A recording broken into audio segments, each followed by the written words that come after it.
Recording in progress. No nii, tervist kõigile, no näed, 32 inimest on juba kohal.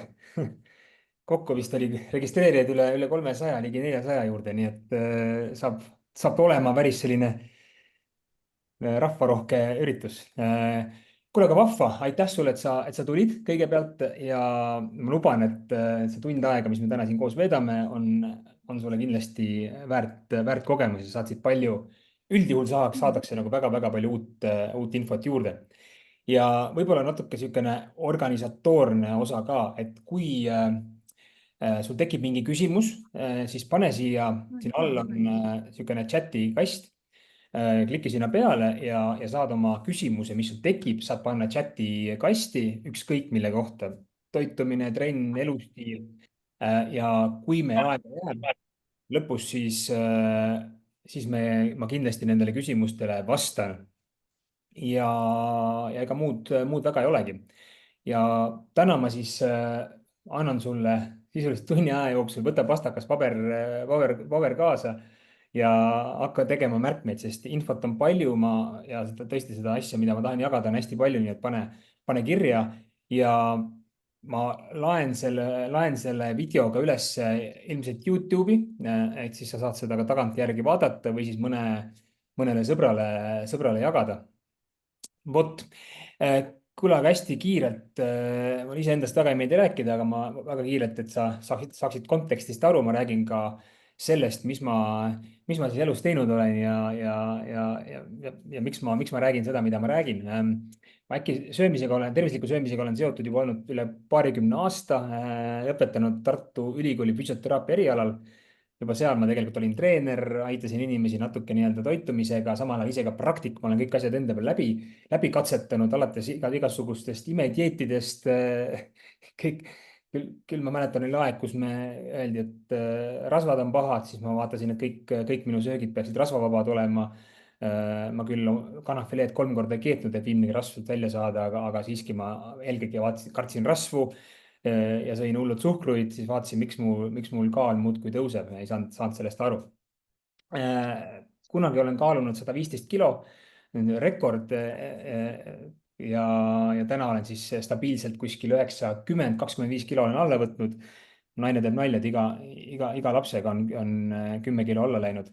Et mul on 3 last ja võib-olla suurimad saavutused seni on seotud, et ma olen varasemalt loonud ühe Eesti hetkel kõige suurema toitumise platvormi, küll 3 aastat tagasi sealt lahkusin ja nüüd siis toimetan sisuliselt 2 kohas. Üks on siis toitumise platvorm nimega frillitse.com, kuhu ma siis oma loodud retseptid üles laen.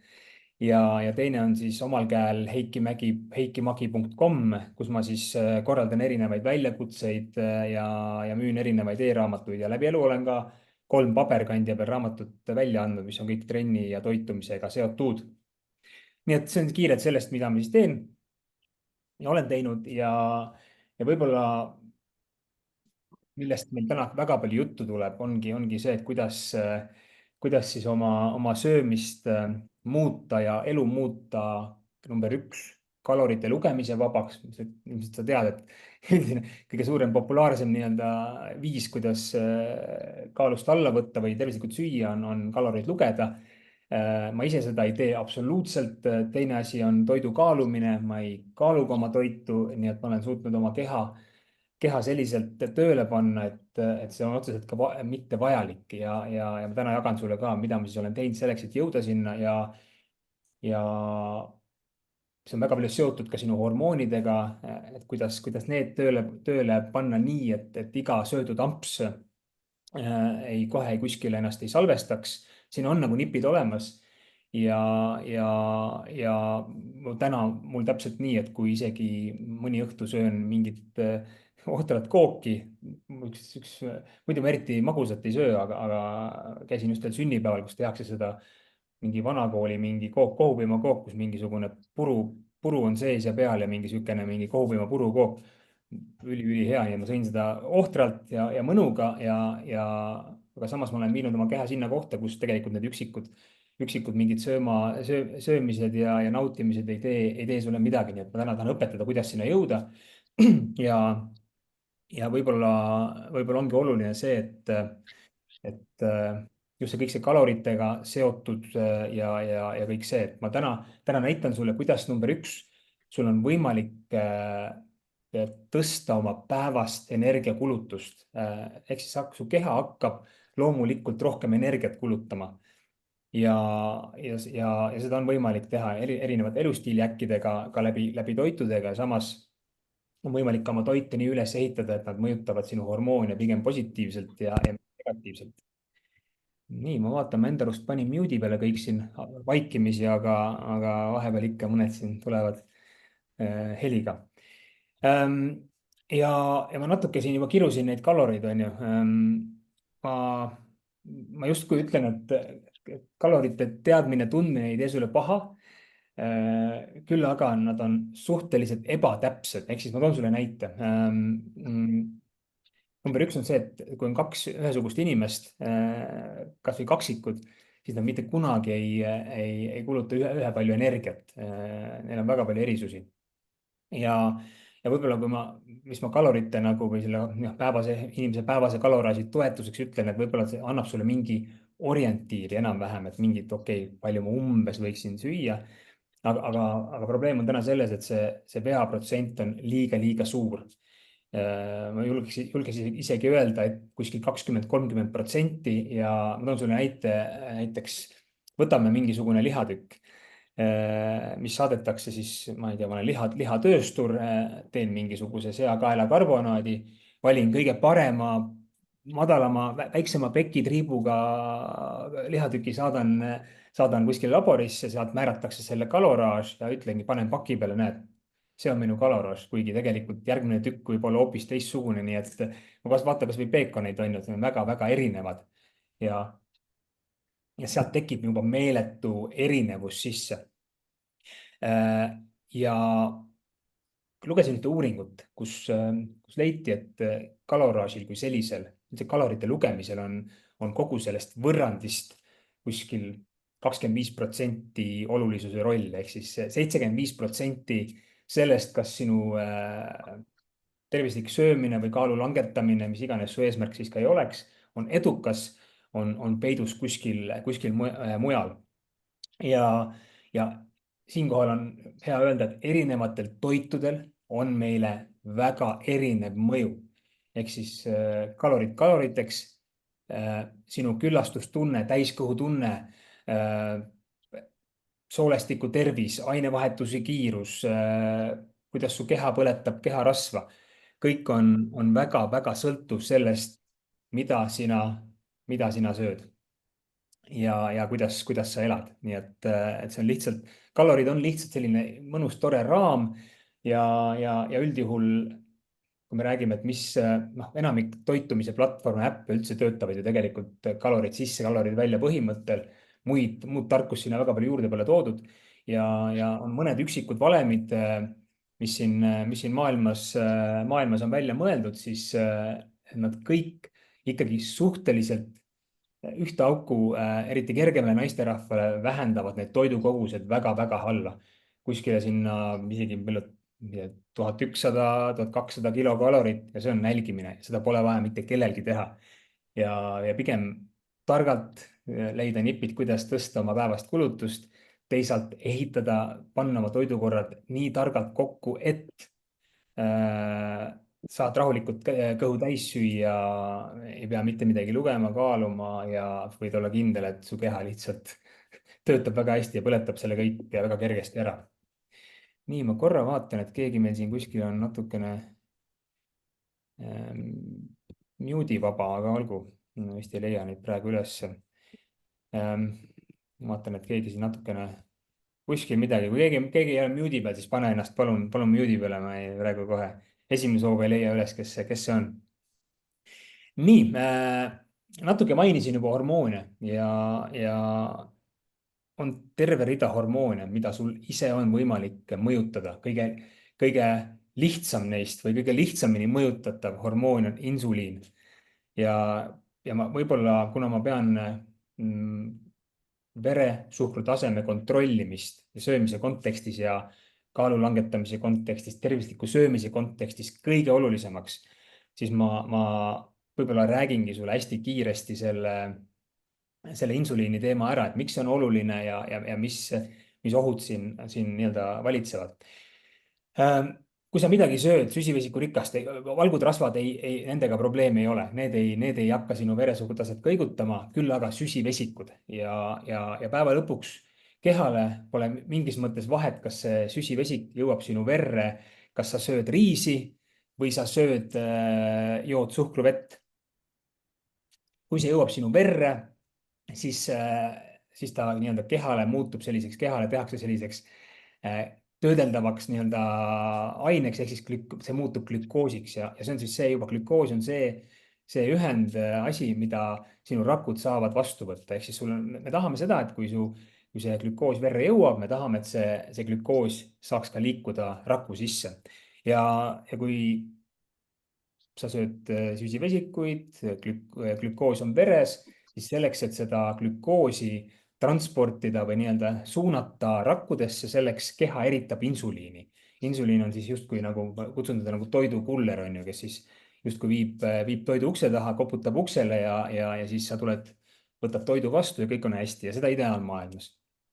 Küll aga sageli on see, et kui me kogu aeg sööme eriti sellist hästi kiireid süsivesikuid, ehk siis ma pean selle all silmas eelkõige suhkrut, on ju, magusad asjad ja nii edasi, siis on suur oht selles, et su keha lihtsalt läheb mingil hetkel hulluks, su see insuliinitehas läheb natukene lappesse ja võib tekkida selline asi nagu insuliinitundlikkus, mis on põhimõtteliselt siis see, et sinu rakud ei võta enam seda glükoosi vastu, ehk siis insuliin küll koputab uksele, aga uksi lahti ei tehta ja see glükoos jääb sinna verre siis nii-öelda ujuma, ringi liikuma ja keha vaatab, et oi-oi-oi, et kuule, et siin tundub, et rakkudel polegi rohkem seda glükoosi vaja ja ma viin selle kõik rasvavarudesse.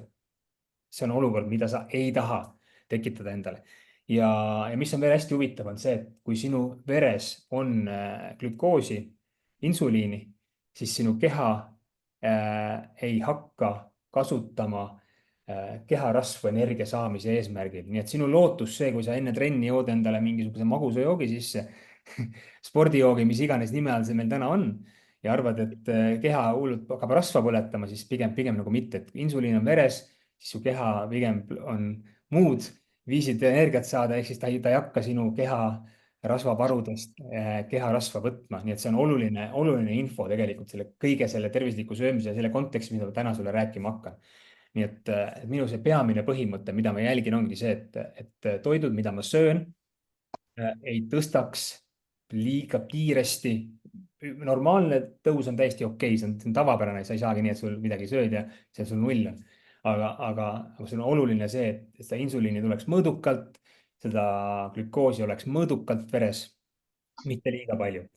Ja siinkohal insuliin on veel üks selline hormoon, aga meil on põhimõtteliselt väga palju hormoone, mida me saame läbi söömise elustiili nii-öelda selliste äkkide mõjutada on tegelikult palju rohkem, et leptiin, greliin, mis on siis nälja- ja täiskõhuhormoon, kilpnäärmehormoonid, tegelikult hormoone on väga palju, mida me saame nagu ise mõjutada, nii et meie hormonaalne seisukord määrab ära kõik. Ja vahepeal räägitakse geneetikast mulle. Ma ütleks nii, et geneetika laadib relva, aga sina vajutad päästikule. Ehk siis geneetika laadib relva, sina vajutad päästikule. Sul on võimalik läbi söömise ja väikeste muudatuste muuta oma keha palju-palju paremaks. Kahjuks on see, et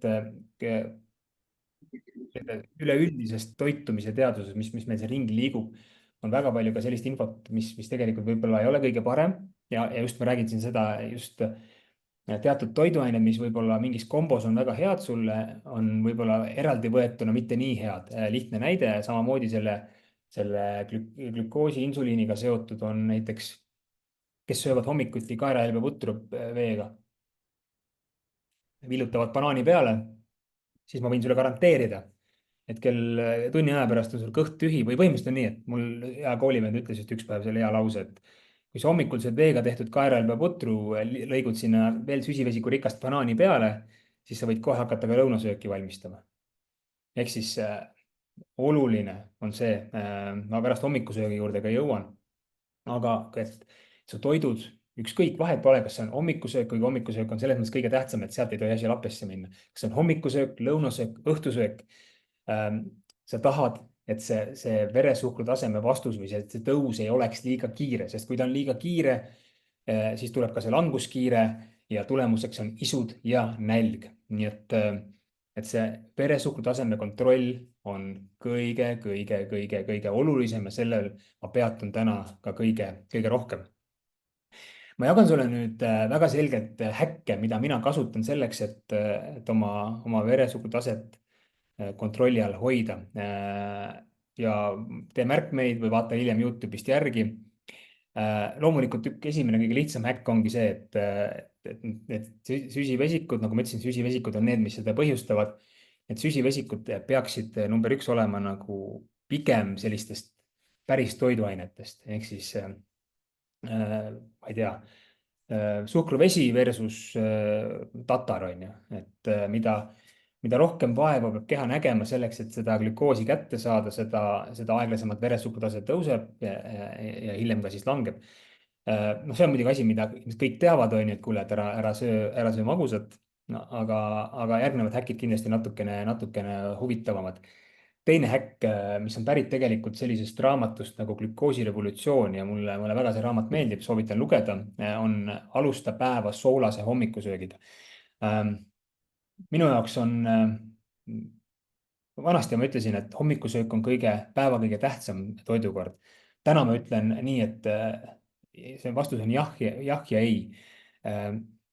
Ei just selles mõttes, et ma ei arva, et kui sa hommikul üles ärkad ja sa kohe hommikust ei söö, vaid sa sööd seda kuskil paari tunni pärast, et sinuga midagi juhtub. Ei, sinuga ei juhtu mitte midagi, see on täiesti okei. Küll aga, kusjuures mina ise söön igal hommikul ja mitte mingil juhul ma ei jätaks seda nagu ära, mina ise naudin.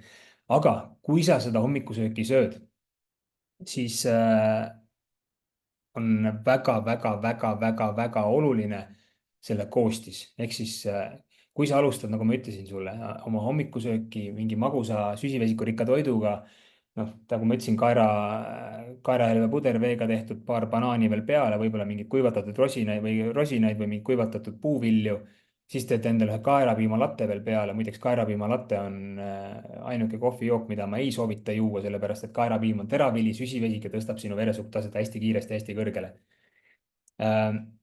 Hommikusöök peab olema eelkõige rasva ja valgurikas.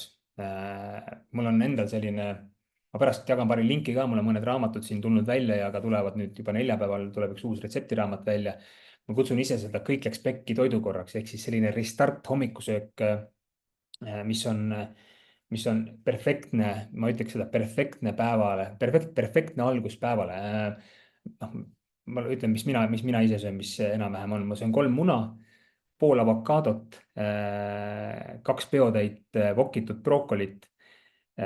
Avokaado peale panen extra virgin kvaliteetset oliiviõli ja mingeid seemneid ja magustoiduks söön, ma ei tea, maasikaid, vaarikaid, mustikaid. Ja perfektne, sul on tegelikult olemas valgud, rasvad, juurikad, need 3 asja aitavad sul siis tekitada sellise nähtamatu sõelakõhtu, ehk siis kui süsivesikud järgi tulevad, siis see reaktsioon ei ole nii tormiline. Ma pärast natuke räägin sellest pikemalt. Ehk siis sa tahad süüa soolast hommikusööki. USAs tehti uuring, kus pandi noortele, äkki koolilapsed, anti neile 2 sorti hommikusööki, üks oli kaeralvepuder, teine oli omlett ja vaadati, kui ruttu nende kõht läheb tühjaks, kuna tekivad isud ja nii edasi. Siis te võite arvata, kumb grupp nii-öelda võitis, et see omletigrupp, nende kõht püsis tunde rohkem täis.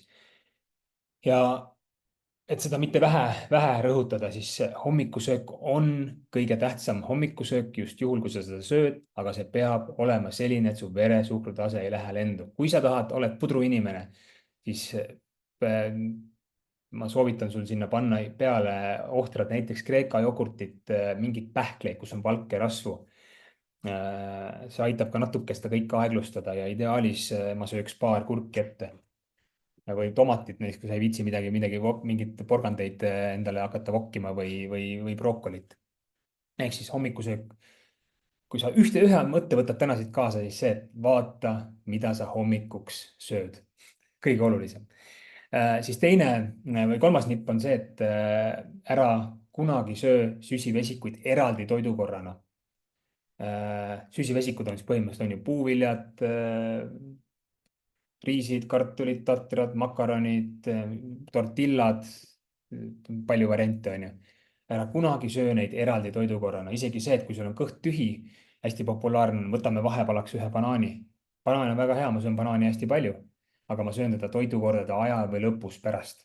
ehk kui sa sööd tühja kõhu peale banaanil on, läheme ka keeruliseks võib-olla, aga hästi kõrge glükeemiline indeks, ehk siis see näitabki seda sisuliselt, kui kiiresti üks või teine toiduaine tõstab sinu veresuhkrutaset.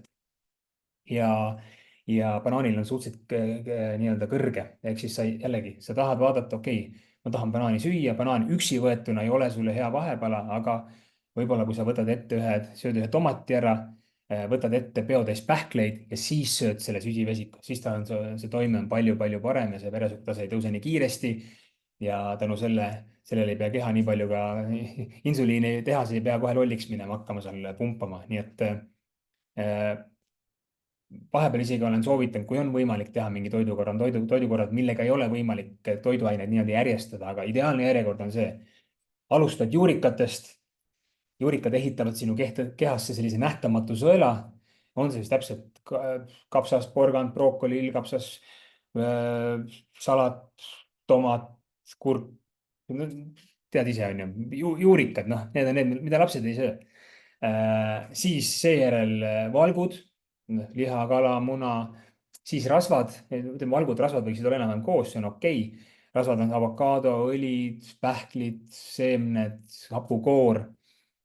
Need sööd ette ja lõpus, kui on võimalik võtta, kui sa tahad mingit magustoiduks süüa midagi, paar puuvilja ja siis riis, tatar, aga ütleme nii, et on mingid toidud, loomulikult ma ei ütle sulle, et nüüd hakkad pastat sööma, siis sööd kõik pasta ümbert ära ja lõpuks lutsutad makarone peale. pigem seda mitte, aga noh, on toidud, kus on võimalik natukene seda nii-öelda nagu järjestada ideaalis, aga juurikad on minu selline salanipp, mida ma näiteks teen, mis mulle tihtipeale meeldib, on see, kui ma käin laste sünnipäevadel, seal on klassikaline, on ju, seal on üldiselt on seal 3 sorti toite. esimene on tavaliselt on need tükeldatud porgandid, on ju, mõned lillkapsad, on ju, moe pärast, et kui mõni teine lapsevanem vaatab, on ju, et siis ei teeks aita, on ju, kuigi tegelikult mina hindan neid kõige rohkem. Siis on tavaliselt mingi krõpsuasi, kartulisalat, lõpuks on siis on ju kringel.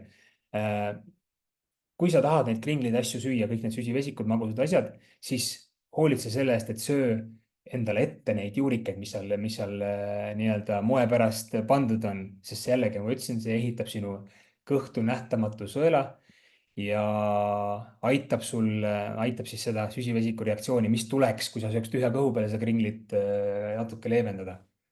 ja läbi selle jällegi ma ütlen, sinu hormoonid on palju paremas olukorras ja sa justkui nagu ei söögi vähem, sa sööd tegelikult sama palju, sa sööd ikka seda kooki, sööd ikka seda kringlit, aga see kahju, mida sa teed, on kordades väiksem. proovi järgi, ma ütlen, et see muudab su elu. ja noh, sama asi kommide kookidega on ju, või kommid, mida iganes, mis sa tahad magusat süüa, siis hoolitse selle eest, et sul oleks midagi kõhu sees, et tahad šokolaadi süüa, 70% kakaosisaldusega kõrgem on okei. Ja jällegi söö sinna ette mingeid juurikaid, see on palju parem. see on väga fine. Siis puuviljade puhul, noh, sul on võimalik põhimõtteliselt 3 kujul neid on ju süüa, juua. Üks on siis terve puuviljana, teine on siis smuuti sees, kolmas on mahlane. Ehk siis, kui me hakkame parematest nii-öelda kehvema variantide juurde minema, siis ongi kõige parem on süüa puuvilja tervena, see on number 1 mälud, seal on kiudainet, rohkem kiudainet nii-öelda oma naturaalses olekus. Teine on siis see, et kui ta on smuuti sees, kolmas on mahlast on sisuliselt võetud välja kõik kiudained, on ju, et see on kõik see hea on läinud siis nii-öelda, okei, vitamiine on ju, aga pigem kui sul on võimalik, järjekord võiks olla nagu selline. jällegi, kui sa tahad, mul naine vahepeal võtab Prismast apelsinimahla, värskelt pressitud, see on ka fine. jällegi ära tühja kõhu peale joo. kui sa oled midagi ära söönud, jällegi hoolitsed selle eest, tekitad selle sõela sinna ette, siis on okei seda peale juua. ja kui sa midagi magusat sööd, sa alati toidukorra lõpus siis üks äkk, mida alati vaadatakse imelikult, on see, et mida ma ise tarvitan, on ka see, et kui ma söön süsivesikuid, mis on natuke kõrgema glükeemilise indeksiga, on ju, mis on hästi süsivesikurikkad, nagu näiteks noh, ma ei tea, leib, sai, tortilla, võib-olla valge riis, makaronid. See on selge, et kui sa neid sööd, siis su veresuhkrutaset tõuseb suhteliselt kiiresti, suhteliselt kõrgele, see on fakt. Ma olen jällegi, ma söön kõike, ma ei väldi midagi, okei, ma ei pane neid võib-olla nii, et kui ma teen mingit pastat, ma ei pane nii, et mul on 2 kilo makarone ja siis on üks mingisugune kanatükk seal juures, vaid pigem ikkagi see, et ma tarbin neid mõõdukalt, aga ma siiski söön. on see, et tegelikult iga äädikaline, aga mina võtan õunasiidräädikat. See on siis põhimõtteliselt on leitud, et äädikalised aitavad vähendada veresuhkru taseme söögijärgset reaktsiooni ehk siis kuskil 20–30% võivad tõmmata seda allapoole. Ja see on hästi oluline jälle, on ju, et sa justkui sööd neid makarone, on ju, mis muidu tõstaks veresuhkrutaseme kõrgele, aga sa selle pisikese häkiga sa võtad õunasiidräädikat, mitte küll niisama, vaid lisad seda. Ma tavaliselt võtan nii, et ühe supilusikatäie õunasiidräädikat, lisan ma klaasitäiele veele ja maksimaalselt 2 supilusikatäit päevas ja joon läbi kõrre ära. Siis see aitab sul siis vähendada seda kogu seda söögijärgset reaktsiooni. Nii. Vaatasin korra, et ma läksin Siiri läks tööle, et hakkab mulle midagi kohe ütlema. Ma ei tea, mis ma nii valesti ütlesin talle. Ehk siis tegelikult sobib iga äädikaline. What would you like to know about Isabella Lastid? Nii. Vabandust korra, ma vaatan, panen kinni selle. Nii, läks kinni. Ehk siis õunasiidräädikas on selline tundmatu häkk, aga tegelikult sobib iga äädikaline, ma ei tea, aga too on kõige selline kuidagi humaansem, ta on nagu okei maitsega, võimalik erinevaid kokteile isegi teha. Ma ilmselt oma uude raamatusse, mis mul ilmub neljapäeval, panen ka mõned sellised kokteilid nagu sisse, tervislikud, mida on võimalik just enne sööki või siis söögikorra ajal. See ongi nii, et õunasiidräädika puhul ongi, et ma söön siis enne sööki vahetult või siis söögikorra ajal, lõpus pärast hiljem pole pointi enam süüa, ehk siis jälle me tahame, et meie keha siis neid süsivesikuid natuke rahulikumalt siis nii-öelda kohtleks. Seejärel, kes pudrusõber on ka ja süsivesikut sööb ja kuhu sobib, on Ceyloni kaneel. Kaneelipirukad muidugi seda ära nüüd looda, et paned kaneelipirukatele natuke kaneeli peale, et siis see kõik nagu olematuks teeb, aga Ceyloni kaneel aitab samamoodi vähendada, aeglustada süsivesikute imendumise kiirust. Ja just Ceyloni kaneeli võta ja seepärast, et seal on vähem kumariini, mis on su tervisele natukene võib-olla liigses koguses ei ole väga hea, nii et Ceyloni kaneel paljudes kohtades on tegelikult olemas nii poodides kui ka mingites biomarketites. Ja tulles tagasi korra eelmise punkti juurde, kus õunasiidräädikast rääkisin, siis võta selline versioon, kus on kirjas with mother, see on siis nii-öelda selline natuke parem. Siis suhkrul on 100 nimetust ja päeva lõpuks kehas, me võime küll endale panna roosad prillid pähe, mõelda, et okei, ma nüüd valget suhkrut ei söön pruuni suhkrut või siis ma söön mett või söön vahtrasiirupit või söön kookossuhkrut. Mõelda, et see kuidagi kehal nagu teistmoodi on, siis kahjuks ei ole. Loomulikult on nad natuke parem ja see mesi on ka kindlasti, seal on parem kui valge suhkur, on ju, see on mingi töötlemise vahe, on ju, aga päeva lõpuks kehas, kui me räägime just veresuhkrutaseme tõstmise kontekstis, on nad ikkagi samasugused. Ja kes tarvitab mett, siis jällegi ma soovitan sulle, üks teelusikatäis toidukorra ajal on aga just jällegi vaata, et sa eraldi ei ole nii, et sul näiteks, ma ei tea, jood teed tühja kõhu peale, paned mett teelusikatäis, siis ära seda tee. Siis joo juba ilma, aga kui sa toidukorra ajal või lõpus sööd, siis jällegi see üks teelusikatäis on ma olen enda jaoks ka teinud sellise reegli, et üks teelusikatäis on okei. Siis süsivesikud, kus on hästi palju vett, neid ma küll siit eelistan, on ju, et kus võtame, ma ei tea, täisterve tortilla, kus on suhteliselt vähe vett, leib, vähe vett, pigem võtan siis sellise natukese, ma ei tea, kus on hästi, ma ei tea, kartul või kus on vett nagu rohkem. aga see ei ole muidugi sihuke absoluutne asi. Et seda mina ise isiklikult olen nagu vaadanud ja kui ma näiteks leivast rääkides ka üldiselt võtan leivad, kus on kiudainete sisaldus üle 10. ehk siis kiudained on need, mida me tahame, on ju, sest kiudainid jälle aeglustavad meie seda keha töötlemise kiirust, süsivesikute töötlemise kiirust. Siis ma olen erinevad terataskud ja mingid sellised asjad, mida mina isiklikult söön. Neid olen mina eelistanud, et valged saiad kahjuks ma tegelikult üldse ei tarvita, et pigem vaatangi, et kui võtta, siis panengi seda nii-öelda hästi kõrge kiudaine sisaldusega leiba. Siis natuke selline, natuke põnevam mulle häkk ka vahepeal, et Sri Lankal tehti uuring, kus me teame, et valge riis on hästi kõrge glükeemilise indeksiga, ma enne rääkisin sellest, siis lisati valgele riisile keeduvette, pandi 1 teelusikatäis kookosõli ja külmutati öö läbi külmkapis. Ja nii huvitav, kui see ka ei ole, siis selle riisi glükeemiline indeks vähenes märgatavalt, mis tähendab seda, et osa seeduvast tärklisest riisis muutus läbi selle häki mitteseeduvaks tärkliseks, ehk siis justkui isegi natuke vähem on seal kaloreid sellisel juhul, nii et miks sama asi tegelikult toimib ka kartuliga küll, aga mitte ei ole testitud seda oliiviõli kontekstis ja just see, et kui sa keedad kartulid ära, paned ööks külmkappi, järgmisel päeval võtad, eks kartulisalat täidab väga hästi kõhtu. Kusjuures praegu meenus, et tehti uuring, kuidas otsiti maailma kõige kõhtu täitvamat retsepti, siis selleks oli kombo kartulitest ja steigist, veiselihast.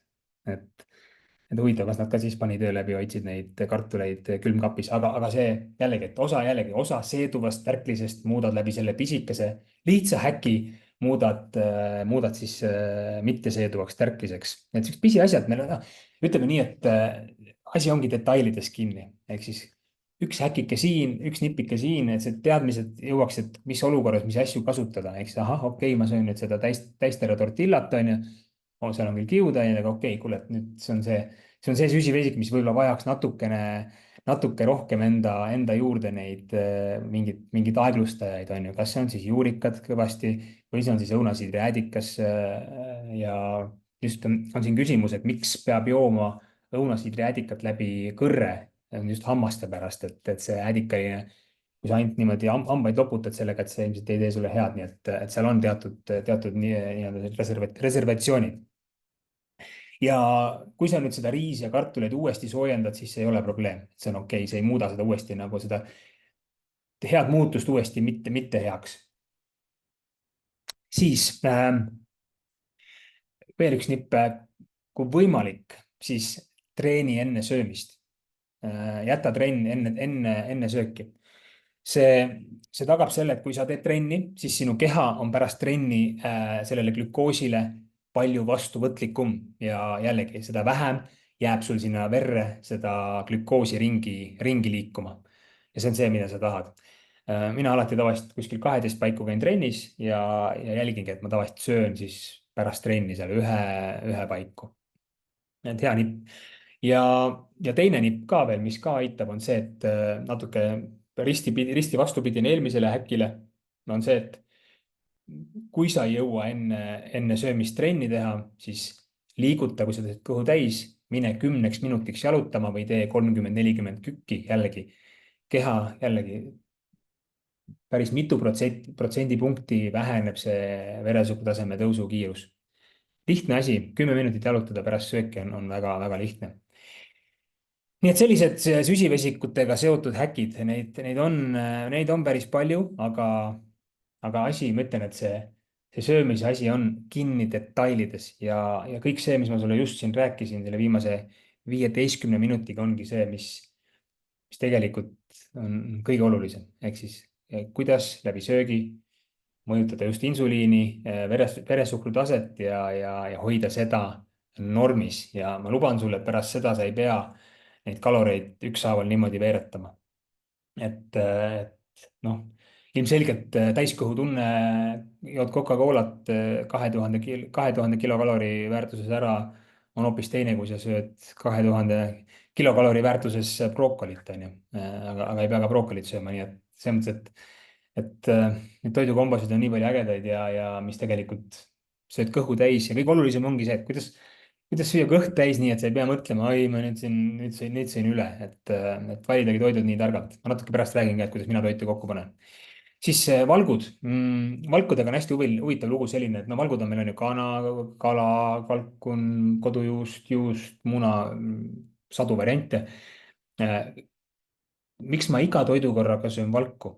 Väga lihtne põhjus, et 20–30% valkudest kulutab keha ära juba nende seedimise peale. kujutad ette, sa sööd justkui nagu kilo kana, onju, aga 700 grammi läheb justkui arvesse. Ehk siis tasub seda ära kasutada, et valkude söömine kulutab ka ise juba energiat. Teine on see, et valgud aitavad meil lihasmassi säilitada ja see on äärmiselt oluline. Lihased kulutavad sinu kehas energiat kordades rohkem kui rasv ja sa tahad, et sul lihased maksimaalselt jääksid alles, eriti kui sa oled nii-öelda mingil määral ka sellises kalori defitsiidis on ju, sa annad kehale vähem, kui ta tegelikult vajab, sest noh, päeva lõpuks me mingi defitsiidi võiks ikka tekitada kehale, et siis ta asi toimib nagu paremini ja kehaga langeb, aga meie määrata on see, kus see piir on, kas see on siin näljapiiril või see on nagu heas mõnusas kohas. Ja kolmas on see, et on leitud, et kui sa sööd valgurikkaid toite, siis sul ei teki nii palju isusid. et kogu aeg ma ikkagi tõesti iga toidukorraga söön, aga olulisem on jah see, et kui palju su toidus on süsivesikuid ja mis allikatest need on pärit ja mis proportsioonis sa neid siis sööd. Kolmas asi, mis võib-olla ka natuke läheb ka nagu süsivesikute kategooriasse, aga samas ka nagu mitte, ongi needsamad juurikad, on ju. Neist ma natuke rääkisin ka, on ju, brokoli, kapsas, kõik need nii-öelda madala süsivesikusisaldusega juurviljad, hästi veerohked, ehitavad su kehasse sõela ja aitavad siis kõike hiljem tulnuid nii-öelda mõnusalt vastu võtta ja teevad neile pehme maandumise, et see asi ei lähe nii käest ära. Siis viimaseks rasvad. Kui ma olin noor mees, 15, siis nagu ma ütlesin, et ma sõin rasvavaba dieeti ja muudkui võtsin kaalus juurde ja ma ei saanud aru, mis värk on. Iga päev jõin selle liitri seda ühe toidukorrana, mäletan hästi, et liiter Fit oli tol hetkel nimi, Fit jogurt, rasvavaba, 15 grammi suhkrut 100 grammi kohta, et sõin ühe laksuga 150 grammi suhkrut endale sisse ja mõtlesin, et tol hetkel, et kuidas see võimalik, et ma ju söön kõik tervislikult.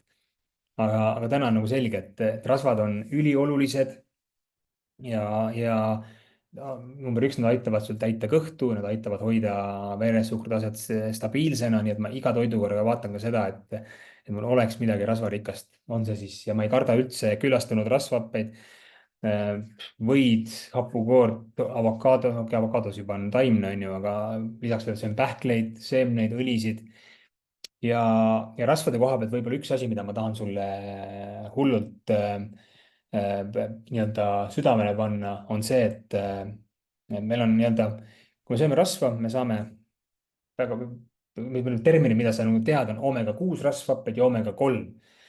Ja mis on huvitav, on see, et kuigi meil on mõlemat vaja, siis tänapäeva söömise, kuidas me oleme harjunud sööma ja väga palju poolfabrikaate on, või lähed kasvõi kuskile kiirtoidurestorani, siis nii-öelda kõik need toidud ja kõik need õlid ja asjad, mis me sööme, on hästi palju omega-6 rasvhapete poole kaldu. Ja see suhe on täiesti paigast ära ja omega-6 rasvhapped on sinu kehas pigem põletikke soodustavad. Ja see on olukord, mida me ei taha, aga versus omega-3 rasvhapped on põletikke justkui tõrjuvad. Ja tahamegi nii-öelda natuke seda oma söömise skaalat muuta, on ju, et üks asi, mida mina teen, on see, et ma ei kasuta mitte ühtegi seemneõli üldiselt praadimiseks, toidu valmistamiseks. Noh, võtame siin kõige levinum on päevalille seemneõli näiteks, mis on igasugustes poolfabrikaatides kogu aeg lademetes sees. Ma kasutan, kui ma teen süüa, ma kasutan kolme õli, nelja kokku. Number üks, mida ma tarvitan hästi palju, on kvaliteetne extra virgin oliiviõli. Kvaliteetne extra virgin, kui sul on võimalik leida hea edasimüüja, mis tead, et tuleb Itaaliast, kuskilt tuleb see kvaliteetne korralik. Seda ma panen üldiselt, ma ei kuumuta seda, ma panen seda salatite peale, panen avokaado peale ja tavaliselt niisugune üks teelusikatäis korraga. Teine asi, mida ma teen, on tarvitan hästi palju, ma praen alati rafineeritud kookosõliga.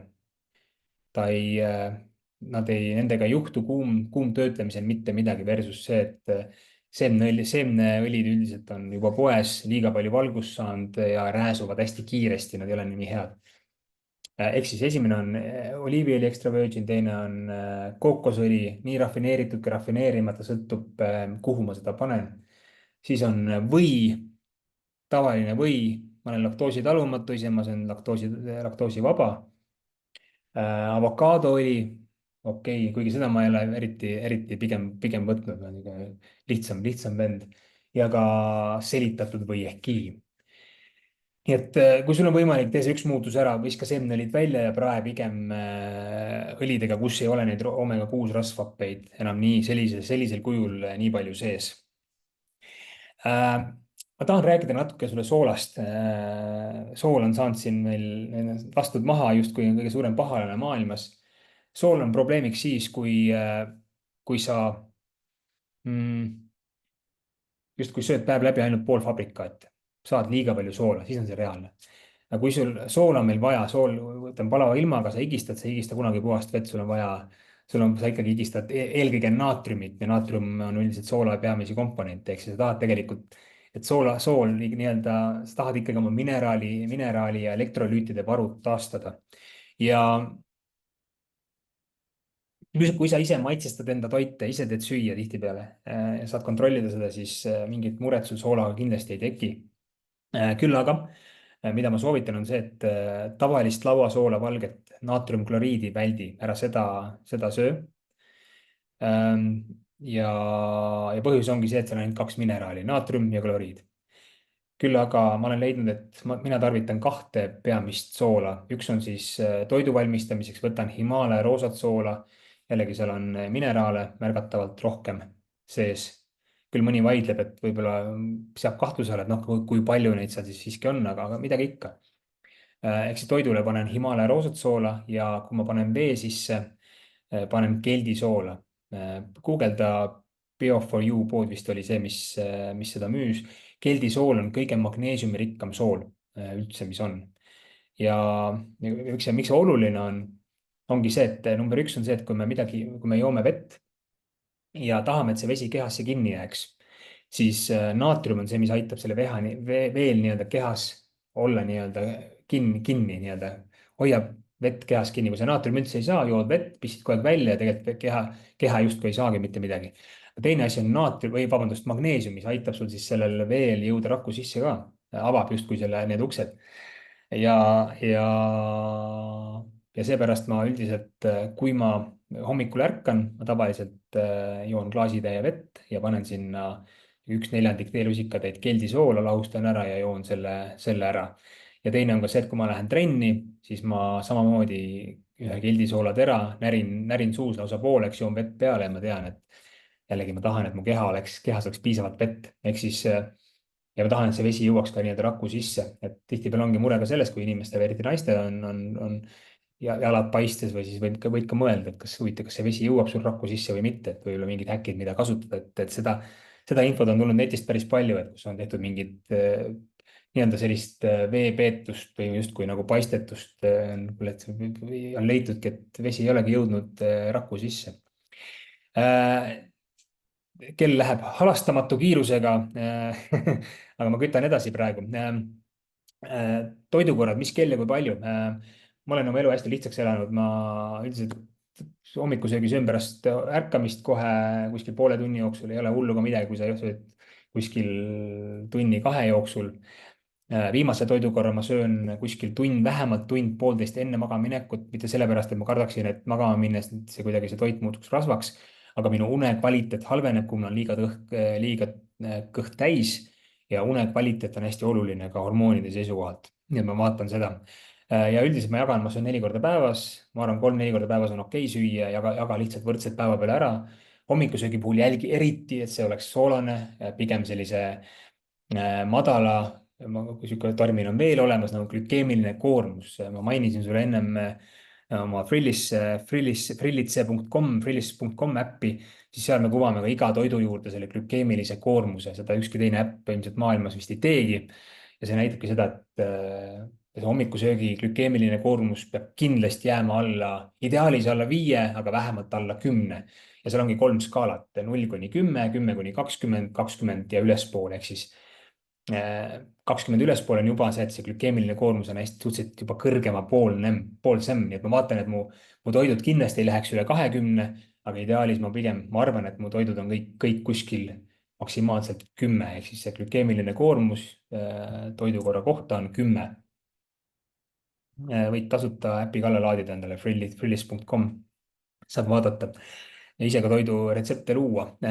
Ja ma vaatan, et mu toidukorrad on enam-vähem kõik ühesugused, ma ei üldse kuidagi ei söö hommikul rohkem, õhtul vähem, nii et kõik on samasugused ja kuna mu toidukorrad on kõik üles ehitatud sellised, et nad ei tõstaks liigset veresuhkrutaset, siis ma ei ole vahet ka üldse, kuna ma mida söön, nii et vahepeal söön, ma ei tea, mingit omletti õhtuks ja see ei ole üldse nagu probleem.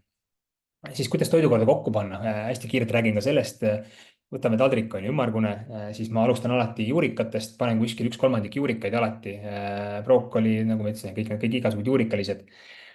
Siis ma panen valgud, kuskil 1/4 vähemalt panen valke, on kana, kodujuust, muna, mida iganes, kala, liha, hakkliha. Siis seejärel ma panen mingi süsivesikulise. Jällegi ma ei väldi neid otseselt, aga nendega väga üle ka ei priiska, nii et ma arvan, niisugune ka 1/4 maksimaalselt, kui sedagi, aga nii, et mingi osa ikkagi on süsivesikuid ka. Meeldib väga riis, kartulid, bataat. Tatart söön nagu vähem, kui lihtsalt lapsele väga nagu ei lähe, siin ma ei ole väga teinud. Need valikud on tegelikult hästi palju süsivesikulistel ka, mida süüa. Ja viimasena vaatan rasvu. Ja rasvadega ongi see, et ma vaatan, et kui palju minu eelmised toiduained, mis mul taldrikul juba on, kui palju oli seal rasva, eriti just valguallikad on. Ja kui ma söön muna, okei, siis ma tean, et mul väga palju rasvu juurde otseselt vaja ei ole, kuigi muna avokaado on nagu legendaarne kombo, nii neid ma söön vist igapäevaselt.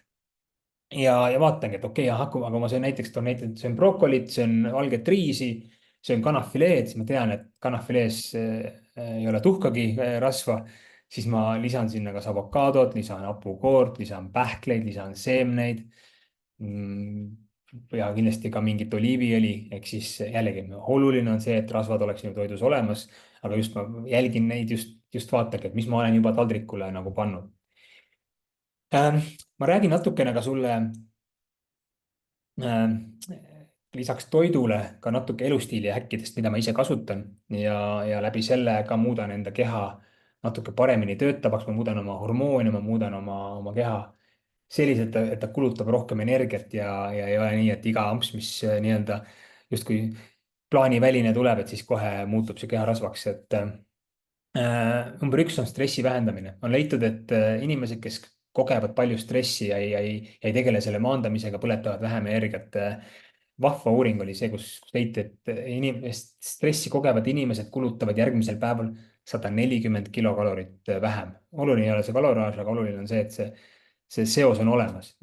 Mina näiteks üritan ikkagi hästi palju oma stressi maandada, ma olen suht sihuke, see on võib-olla minu selline muster lapsepõlvest, kodusest keskkonnast kaasa tulnud, kus stress oli pidev kaaslane ja sellega väga hästi toime ei tuldud, siis mida mina teen täna on hommikul alati käin jalutamas, siis ma teen hingamisharjutust, 3 seeriat hingan väga sügavalt sisse-välja 30 korda ja nii-öelda varustan oma aju hapnikuga ja seejärel teen sellist nii-öelda tänulikkuse rutiini, et ma mõtlen 3 asja, mis tegelikult seda me teeme naisega koos, jagame üksteisega, mille eest me oleme päeva jooksul tänulikud. See on nii huvitav, see on nagu tundub natuke totter, aga see kuidagi kannustab, eks sa mõtled. Tihtipeale meil on komme keskenduda ainult halvale, aga alati on see, mis on halb, on kättesaadav, aga samamoodi ka see, mis on hea ja tihtipeale hakkad päeva peale meenutama, tunned, leiad väga palju ägedaid asju. Kolmas asi, mida ma teen, on külma dušid. Kas on siis külma dušš või see on mingi külma vann või see on mingi külma bassein. Talvel käisin endal siin väljas basseinis, ma ei tea, 3-4 kraadi, kuigi on öeldud, et ütleme 10 võiks vähemalt olla kraade nagu 10 või allapoole, et siis juba on efekt hea. Et see aitab ka dopamiini taset korralikult ajus kergitada, pärast on sul palju-palju parem olla. ja külm aitab ka aktiveerida sinu pruuni rasvkude ja see on niisugune rasvkude, see on hea rasvkude, seda me nagu tahame, seal on sees hästi palju selliseid energiat tootvaid üksusi, eks ta kulutab ka versus see, et sul on valge rasv, mis ei kuluta mitte midagi, see on lihtsalt sul rasvavarudes on seal olemas. Siis uni, ülioluline jälle hormonaalse seisukorra mõttes. Number üks, magab võimalikult pimedas toas. Kui sul ei ole pimedavaid kardinaid, pane need lennuki silmaklapid ette. Tund aega ennem väldi ekraane ja kui siis on võimalik, siis tunnike-poolteist enne magaminekut ära söö. Siis lihastrenni. Ma teen iga päev kuni 30 minutit mingit trenni. Ütleme nädalas, ütleme 6 korda, aga ainult 20–30 minutit, et lihasmassi säilitamine ka naisterahvastel on väga oluline, sest selle võrra sa saad palju rohkem süüa, keha, sa kunagi ei lähe nii suureks, et sul kuidagi lihasmassi pärast näeksid kuidagi nagu väga nagu midagi imelik välja, et seda ei juhtu naisterahval, et sinu testosterooni tase on piisavalt madal.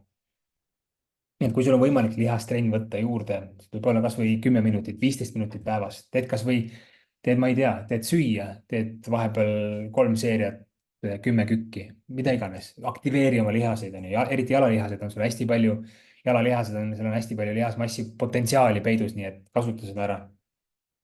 Toidulisandid. Mida ma alati võtan iga päev on läbi une pealt nii-öelda on D-vitamiin ja magneesium. Magneesiumi puhul on hästi huvitav see, et 50% maailma elanikkonnast on magneesiumi puuduses ja võib-olla magneesiumiga on, kui sa lähed poodi, siis magneesiumit vaata alati, mis magneesiumit sa ostad. Võta purk ette, loe üle. Magneesiumoksiid on hästi halva biosaadavusega, ehk seda ära osta, see on lihtsalt pigem raha raiskamine. Ehk siis magneesiumoksiidi ära osta. Küll aga mina kasutan kui sul on näiteks kõhukinnisus, oletame, siis on magneesiumtsitraat. Kui sa tahad näiteks paremat und, on magneesiumglütsinaat. Siis on veel head malaat näiteks, magneesiummalaat, nii et nende vahel võiksid valida. Kui sa teed trenni kõvasti, siis on väga hea mõte ka üldse võtta kõrvale mingeid erinevaid elektrolüüte, on täitsa olemas sellised vee sisse pihustatavad või teed näiteks palava ilmaga, teed mingit füüsilist tegevust, sa ei higistad, on ju, et me jällegi, ma ütlesin, me ei higista kunagi paljast vett välja, nii et vaata, et sul tuleksid ka need tagasi. Omega-3 rasvhappeid üritan ka võtta, lisaks juurde on see siis võib-olla kõige parem on võib-olla tursamaksaõli,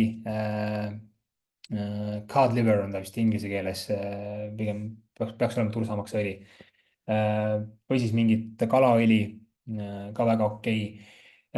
Võtan ka 1/4 teelusikatäit kurkumit päevas, piper ka natukene, müüakse ka lisandeid, on kurkumiin ja piperiin, aitab põletike vastu võidelda. Erinevad ürdid alati, rosmariin, tüümian, oregano, väga head erinevad nii keharasva põletamisel, põletike vastu, ülekaalu vastane toime, nii et kättesaadavad asjad, mis meil kodus kogu aeg olemas on. Õunasid, jäädikat ja kaneeli ma juba mainisin sulle. Ja üks asi on veel, mis on päris põnev, on jahvatatud linaseeme, mida ma võtan iga päev ühe supilusikatäie. Jätkuvalt toonitan, ma pole arst, aga päris palju selliseid lootust andvaid uuringuid on tehtud just linaseemnete, just jahvatatud linaseemnete ja nii-öelda erinevate vähivormide nii-öelda koostoimes, ehk siis võivad aidata nii-öelda natukene võidelda, ennetada just rinna eesnäärme soolevähiga. Et see on muidugi jällegi, loe üle, uuri, konsulteeri, see ei olnud kindlasti mingi selline arstlik nõuanne, aga on väga põnevaid uuringuid selles suunas just tehtud. Külmast ma rääkisin, külmadušidest, kui sul on võimalik alustada kas või 30 sekundist ja alguses sa vihkad mingi 3 päeva on vastik, siis läheb päris mõnusaks, aga pärast seda sa tunned väga hästi ennast. Ja kes kõvasti tahab kaalu langetada, siis ma alati soovitan kaalu langetada pigem sellise siksaki, ma kutsun seda siksaki meetodiks, ehk siis ühel juhul oletame, et ma olin 115 kilo, täna olen 90. kui ma oleks langetanud ühtse jutina, siis mu keha oleks läinud lolliks ja hulluks. Ehk siis, kui nii palju pead langetama, siis on väga hea teha sellise stabiliseerimise perioodi, kas või ongi see, võtad 5 kilo alla, paar kuud kasvõi püsid selle 5 kilo peal, keha harjub uue normaalsusega, siis võtad uuesti 5 kilo alla, keha jälle paar kuud, mina isegi tegin pool aastat. Et see on ülioluline selleks, et see tulemus oleks jätkusuutlik, et hakkadki lihtsalt rohkem sööma. Aga see ei pea olema nii pika intervalliga, see võib ka olla nii, et sa teed näiteks 2 nädalat, langetad kehakaalu, nädal aega hoiad, söödki tahtlikult rohkem. Et tekiks selline kehale selline balanss, et see on, minu puhul on väga hästi nagu töötanud ja toimib väga hästi. Et me tahame, et me muutused, mis me siis meie kehas nii esile kutsume, oleksid jäädavad. Ja neid jojo dieeditamisi on juba ilmselt igaüks meist, ka mina kaasa arvatud, väga palju teinud. Et mis on huvitav see, et ma esimesed, ma arvan, 10 kilo langetasingi kaloreid lugedes, järgmised 10-15 ja täiesti ilma. Ehk siis ja hakkasin trenni ka tegema 3 korda vähem kui enne. et see nagu tundub nagu sürrealistlik natukene. Aga need asjad toimivad, eks need näitabki veel kord, et lisaks sellele kaloritele on siin maailmas väga palju muid asju veel. Nii, ma võtan vahepeal, ma jagan sulle infot, et ma just uuel nädalal, vabandust, juba sellel neljapäeval ülitan ühe uue retseptiraamatu ehk siis e-Koka raamatu 60 retsepti, millega ei pea kaloreid lugema. Ma panin tänaseks sellise väga hea hinna 9,95, kui sa tahad seda endale soetada. Panin siia lingi siia chati, et saad täna õhtuni on seda linki sellise hinnaga üleval, kui sa soovid saada endale mingit retseptivalikut. Ja panen ka minu eelmise raamatu lingi siia, samamoodi 9,95 on siis e-raamat Dieetide vaba elu, kus ma siis kõik need häkid ükshaaval lahti kirjutan. Et kui sa tahad, siis see pakkumine on sulle siin täna kasutamiseks. Võib-olla saadan sulle mingil hetkel mingi lingi emaili peale. Ma võtan küsimused ka. Siin küsitakse, vaatame nii, lemmikhommikused muna erineval viisil, avokaado, salat, jääkapsas, tomat, kurk, mingi kaste ka, majonees hapukoorega. Ma arvan, see on täitsa okei, et oluline ongi see, et sul ei oleks nii-öelda hommikul ei läheks see asi lappesse, siis sul päeva peale püsib see olukord palju parem. Kui hommikul läheb käest ära oma igasuguste kaerapiima lattedega, siis sa võid päev otsa ainult süüa ja sa ei saa kuidagi pidama. Hommikusöök on oluline, aga jälgi, mida sööd. Noh, majoneesiga on see jällegi, et ma vaatan, et tihtipeale majoneesi, mis müüakse, on seemneliga tehtud, et ma väldin seda sellepärast, et kui siis teha ise extra virgin oliiviõlist ja natuke rohkem võib-olla vaeva, ta kestab päris hästi tegelikult mingis klaaspurgis. Jällegi need õlid on olulised, et vaatad, mis seal sees on. Et me tahame näha nagu toitude sisse ka, on ju, et mitte ainult seda kesta, et süsivesik, valkrasv, mis rasvad need on, kuidas need kehas mõjuvad, kuidas nad töötavad. Siis Krista ütleb, et väikse nõuande meile kõigile siin, šokolaadiga koos on hea süüa ka kodujuustu näiteks, miks mitte? Et jällegi, et kui ma söön šokolaadi ka, siis kui ma seda sööks ja igapäevaselt, siis ma näiteks võtaksingi mingit juurikat ette kõigepealt, siis sööksin kodujuustu ja alles siis sööksin selle šokolaadi ja siis ta ei tee sulle eriti nagu midagi. Siis Aira küsib, et jah, et miks peab jooma läbi kõrre õunasiidräädikat, selle ma vist vastasin juba kõne ajal ka, et hammaste pärast, et hambaemaili pärast. Siis kuidas suhtuda toortoitu, tean päris mitut tuttavat, kes on aastaid just ainult toortoidu peal olnud. Kurat, no ma ütlen ausalt sulle, ma ei oska midagi öelda selle kohta, kes söövad mingit toorest liha. Ma pean seda natuke totraks. Ma ei oska, ma ei oska midagi selle kohta öelda. ma ei saa aru, miks seda tegema peab, see kindlasti mingit imet, nad tahavad ju mingeid tulemusi saada, on ju, ilmselt see toortoitlus on ka tulnud sellest, on ju. Porgandid, kapsaid ja muidugi pista nagu toorelt, on ju, aga ma arvan, see liha ja need asjad on nagu väga suur äärmus. Ja mulle meeldib see põhimõte, et tee asju nii, mida sa justkui suudaks kogu elu teha. Kui sa jälle mõtled mingisuguse hulluse enda jaoks välja, mida sa niikuinii ei suuda kunagi teha, siis milleks? Kas soovitad brokolit, kapsast, porgandit süüa toorena või pigem kergelt läbi hautatuna? Brokolit, sa oled Krista kõva naisterahvas. kui sa suudad brookolit toorena süüa. see oli kuskil, keegi ütles kunagi häkk, et kas sul on emotsionaalne söömise isu või sul on päris kehaline vajadus midagi süüa, siis vaata toorest brookolit ja mõtle, kas sa tahad seda süüa, onju, et kui sa ikka seda süüa ei taha, siis sul ilmselt on emotsionaalne toorelt süüa, et siis on sul hea niisugune lakmustest, et jah, brookolit ma arvan, et pigem mingi voki kuidagi või prae keedab. Ave küsib, et kuidas siis süüa kaeral putru hommikuks, et oleks okei. Sööks seda, ma sööks ette, pokiksin brookolit, teeksin 2 muna ja siis sööksin pudru. Teine variant on see, et sul on kaerelvepuder, paneks sinna peale Kreeka jogurtit, normaalse rasvasisaldusega tavaliselt on niisugune 10%, paneksin sinna juurde peotäis pähkleid ja siis mulle mingeid marju, vaarikaid, mustikaid, mõned banaaniviilud ka, miks mitte, aga just, et ideaalis võta midagi sellist kombot. Kui iga hommik ei suuda süüa muna ja avokaadot, siis kas täistera leib näiteks juustus hingiviiluga peale kurk on väga okei. Mariana, on küll okei. Jällegi kurki, tomatit võiks ohtralt ette nagu süüa. Aga jah, kui sa võtad täistera leiva korralikult, kus on kiudainet palju, mina tavaliselt söön seda tera mingit asja, kus on vähemalt mingi 11 äkki, on väga okei. Ja siis juustushingiviil jälle, neid juustushingiviile võiks olla rohkem kui mõlemat mitu tükki ikkagi, tee natuke väike sihuke, see proportsioon peaks olema selline, et pigem valkude rasvade poole kaldub. Nii, siis kui on maahüli happesus, siis vist ei ole hea uneadikat juua. Vaat see on väga huvitav. Ilmselt sa räägid, jah, kui sul on maa ülihappesus ja see on sul diagnoositud, siis ilmselt küll.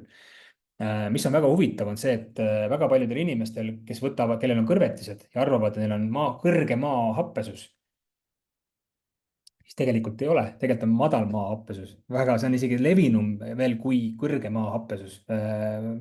Guugelda ja loe, see on väga huvitav teema. Ja siis on pigem see, et mina ütlen, et minul on ka pigem madal, sest ma tihtipeale, 2 asja, kuidas on võimalik madalat maahappesust paremaks teha kõrvetisi näiteks ja seal on just madal maahappe, siis on ingveri pulber töötab mulle näiteks väga hästi. Kujutad ette, mõtled küll, et ingver on ju, kuidas ma ingveriga võitlen kõrvetiste vastu. Teine on ka näiteks samas õunasidräädikas, et hea oleks kindlaks teha, et kas sul on kõrge või sul on madal. Ja isegi kuskilt lugesin uuringut, et 70% juhul, kui inimestel on kõrvetised, siis on probleem pigem madalas maahappesuses. Siis piimaga Rauno küsib, et piimaga puder on vist parem variant. Just, piimaga puder on väga okei variant. Aga jällegi sama asi, piim on jälle, karjapiimaga putru ära tee. Aga tavaline piim, kus on rasvad sees, siis jällegi, et see ei päästa sellest, et sul on vaja ikkagi sinna mingeid muid lisandeid juurde panna. Vot siuksed mõtted, tund aega läks nagu linnutiivul ja ma ilmselt kuskil 6 korra selliseid suuremaid laive teen. Täna isegi oli, ma ütlen, ligi 400 inimest kirja pannud, mis näitab, et teema on põnev. Olen olemas, kui sul on küsimusi, kirjuta mulle heiki.magi@gmail.com näiteks, väga lihtne meelde jätta. Kui sul on huvi raamatute vastu, siis ma panin lingid siia chati.